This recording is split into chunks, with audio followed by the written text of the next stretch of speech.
ಇನ್ನು ಮುಂದೆ ನಿಮ್ಮ ನೆಚ್ಚಿನ ಧಾರಾವಾಹಿಗಳ ಫುಲ್ ಎಪಿಸೋಡ್ಗಳು ಸನ್ ನೆಕ್ಸ್ಟ್ ಆಪ್ನಲ್ಲಿ ಮಾತ್ರ. ಆದ್ರೂ ನಾವಿನ್ನೂ ನಿನ್ನ ನಂಬಿಕೆನ ಗಳಿಸಿಲ್ಲ ಅನ್ಸುತ್ತೆ. ಹೋಗ್ಲಿ ಬಿಡ್ರೆ ಅವಳು ಮೊದ್ಲಿನ ಮೈನಾ ಅಲ್ಲ, ತುಂಬಾ ಬದಲಾಗ್ಬಿಟ್ಟಿದ್ದಾಳೆ. ಕೃಷ್ಣವೇಣಿ, ಹಾಗೆಲ್ಲ ಮಾತಾಡ್ಬೇಡ ನೀನು. ಹಾಗೆಲ್ಲ ಮಾತಾಡಬಾರ್ದು ಅಂದ್ರೆ ನಿನ್ ಸಮಸ್ಯೆ ಏನು ಅಂತ ಹೇಳು. ಹೇಳು ಮೈನಾ. ಪುಣ್ಯ ಅನ್ಕೋ, ನಾವಿನ್ನ ನಿನ್ನ ಹತ್ರ ಮಾತಾಡ್ತಾ ಇದೀವಿ.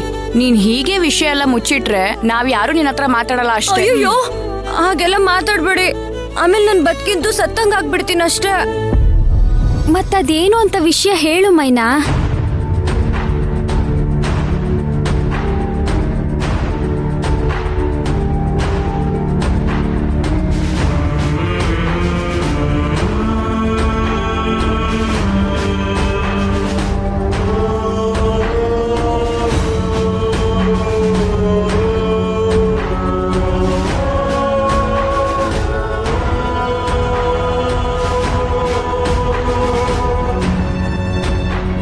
ಊರಲ್ಲಿ ನಮ್ಮಪ್ಪ ಅಮ್ಮ ಮನೆಯನ್ನ ಕಳ್ಕೊಂಡು ಮರದ ಕೆಳಗಡೆ ಜೀವನ ಮಾಡ್ತಿದ್ದಾರೆ. ಅದರ ಬಗ್ಗೆ ಯೋಚನೆ ಮಾಡ್ತಿದ್ದೆ. ಏನು ಮರದ ಕೆಳಗ ನಿಮ್ ಮನೆ ಇತ್ತಲ್ಲ ಮೈನಾ, ಏನಾಯ್ತು? ಇತ್ತು, ಮನೆ ಇತ್ತು, ಎಲ್ಲ ಇತ್ತು. ಮನೆಯಲ್ಲಿ ಸಂತೋಷ ತುಂಬಿ ತುಳುಕ್ತಿತ್ತು. ಆದ್ರೆ ಏನ್ ಮಾಡೋದು, ಏನೇನೋ ನಡೆದಾಯ್ತು ಅನುಷ್ಕಾ. ಸಾಲ್ಗಾರರು ಸಾಲ ತೀರ್ಸೋ ತನಕ ಮನೆನ ಅಡ ಇಡ್ಬೇಕು ಅಂತ ಹೇಳಿದ್ರ, ಮನೆ ಅಡ ಇಟ್ಟಿದ್ವಿ. ಆದ್ರೆ ಈಗ ಅಪ್ಪ ಅಮ್ಮನ ಮನೆಯಿಂದ ಹೊರಗಾಕಿದ್ದಾರೆ.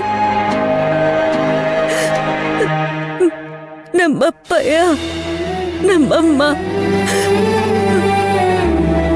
ವಯಸ್ಸಿಗೆ ಬಂದಿರೋ ನಮ್ಮ ಅಕ್ಕ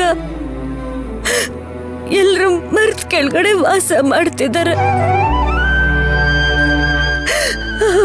ನಾನ್ ನೋಡಿದ್ರೆ ಇಲ್ಲಿ ಬೆಚ್ಚಗ ಹಾಸ್ಟ್ಲಲ್ಲಿದ್ದೀನಿ. ಅವ್ರಿಗೋಸ್ಕರ ನಾನು ಏನು ಮಾಡಕ್ಕಾಗ್ತಿಲ್ಲ. ಇಂಥ ಕೆಟ್ಟ ಮಗಳು ಯಾವ ತಂದೆ ತಾಯಿಗೂ ಬೇಡ.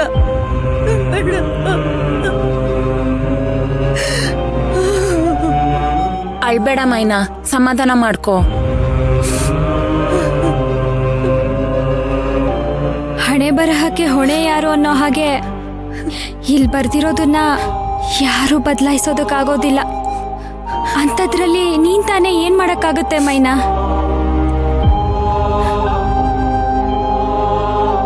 ಇದೆಲ್ಲ ಬ್ಯಾಡ್ ಟೈಮ್ ಅಷ್ಟೇ ಕಣೆ. ಅದಕ್ಕೆ ಎಲ್ಲ ಕಷ್ಟಗಳು ಒಟ್ಟಿಗೆ ಬಂದು ಸಮುದ್ರದ ಅಲೆಗೆ ಅಪ್ಪಳಿಸೋ ತರ ಅಪ್ಪಳಿಸ್ತಾ ಇದಾವೆ. ಮೈನಾ, ಧೈರ್ಯವಾಗಿರು. ಏನೋ ಒಂದ್ ಮಾಡಿದ್ರಾಯ್ತು.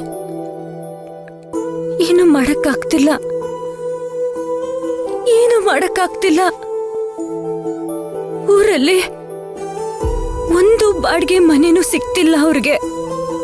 ಕೊನೆ ಪಕ್ಷ ನಮ್ಮ ಮನೆನೇ ಬಿಡ್ಸ್ಕೊಳ್ಳೋಣ ಅಂದ್ರು ಅಷ್ಟಣ ಯಾರ ಹತ್ರನೂ ಇಲ್ಲ. ಮೈನಾ, ವಾರ್ಡನ್ ಮೇಡಮ್ ಹತ್ರ ಮಾತಾಡಿದ್ರೆ ಹೇಗೆ? ಅವ್ರೇನಾದ್ರೂ ಒಪ್ಕೊಂಡ್ರೆ ನಿಮ್ಮ ಅಪ್ಪ ಅಮ್ಮನ್ನ ಇಲ್ಲೇ ಕರ್ಕೊಂಡ್ ಬಂದು ಇಟ್ಕೋಬೋದಲ್ವಾ? ಕೃಷ್ಣವೇಣಿ ಹೇಳ್ತಿರೋದು ಸರಿಯಾಗೇ ಇದೆ. ನಿಮ್ಮ ಅಪ್ಪ ಅಮ್ಮ ಇಲ್ಲಿಗೆ ಬಂದ್ರೆ ಅವ್ರಿಗೂ ಒಂದು ಆಶ್ರಯ ಆಗುತ್ತೆ, ನೀನು ಅವ್ರ ಜೊತೆಲಿ ಇದ್ದಂಗಾಗತ್ತೆ. ಹಾ, ಗುಡ್ ಐಡಿಯಾ. ಇಲ್ಲ, ನನ್ನ ಮಕ್ಕನ ಮದ್ವೆನ ಅದೇ ಊರಲ್ಲೇ ಮಾಡ್ಬೇಕು. ನಮ್ಮಪ್ಪನ ಸಾಲನೆಲ್ಲ ತೀರ್ಸಿ ನಮ್ಮ ಮನೆನ ನಾನು ವಾಪಸ್ ತಗೋಬೇಕು. ಅಲ್ಲಿ ತನಕ ಅದೇನೇ ಕಷ್ಟ ಬರ್ಲಿ, ಆ ಊರ್ ಬಿಟ್ಟು ಮಾತ್ರ ಬರ್ಬೇಡ ಅಂತ ಹೇಳಿದ್ದೀನಿ. ಊರ್ ಬಿಟ್ಟು ಬಂದ್ರೆ ಅದಕ್ಕಿಂತ ದೊಡ್ಡ ಅವಮಾನ ಇನ್ನೊಂದಿಲ್ಲ. ಅಲ್ಲ ಮೈನಾ, ಹೀಗಾಗಿರೋ ಅವಮಾನಕ್ಕಿಂತ ಬೇರೆ ಅವಮಾನ ಇದೆಯಾ ಹೇಳು? ಅದೇ ಊರಲ್ಲೇ ಇರಬೇಕು ಅಂತಂದ್ರೆ ಪಾಪ ಅವರು ಎಲ್ರೆದುರುಗಡೆ ತಲೆ ಎತ್ಕೊಂಡು ಓಡಾಡಕ್ಕಾಗತ್ತಾ? ನನ್ಗೂ ಅದೇ ಯೋಚನೆ ಆಗ್ತಿರೋದು. ಅವರೆಲ್ಲ ಊರಲ್ಲಿ ಅದೇನ್ ಮಾಡ್ತಿದಾರೋ, ಅಲ್ಲಿ ಹೇಗಿದಾರೋ ಒಂದು ಗೊತ್ತಾಗ್ತಿಲ್ಲ. ನಮ್ಮಪ್ಪಯ್ಯ ನನ್ನ ಹತ್ರ ಅಂತೂ ಏನು ಹೇಳ್ಕೊಳಲ್ಲ, ಎಲ್ಲ ಕಷ್ಟನೂ ಅವರೇ ನುಂಗ್ತಾರೆ. ನೋಡು ಮೈನಾ, ಇದನ್ನೇ ಯೋಚನೆ ಮಾಡ್ತಾ ಕೂತ್ರೆ ಯಾವ ಸಮಸ್ಯೆನೂ ಬಗೆಹರಿಯಲ್ಲ ಕಣೆ. ಒಂದು ಅವ್ರನ್ನ ಇಲ್ಲಿ ಕರ್ಕೊಂಡ್ ಬಾ, ಇಲ್ಲ ಅಂದ್ರೆ ಅವ್ರಿಗೋಸ್ಕರ ಏನ್ ಮಾಡ್ಬೇಕು ಅದನ್ನ ಮಾಡಿ ಕಷ್ಟಪಟ್ಟು ದುಡಿ. ಹಾ ಹೌದು, ನಾವು ನಮ್ ಕೈಲಾದ ಸಹಾಯ ಮಾಡ್ತೀವಿ. ಆದಷ್ಟು ಬೇಗ ಅವ್ರ ಕಷ್ಟಕ್ಕೊಂದು ಕೊನೆ ಹಾಡೋಣ.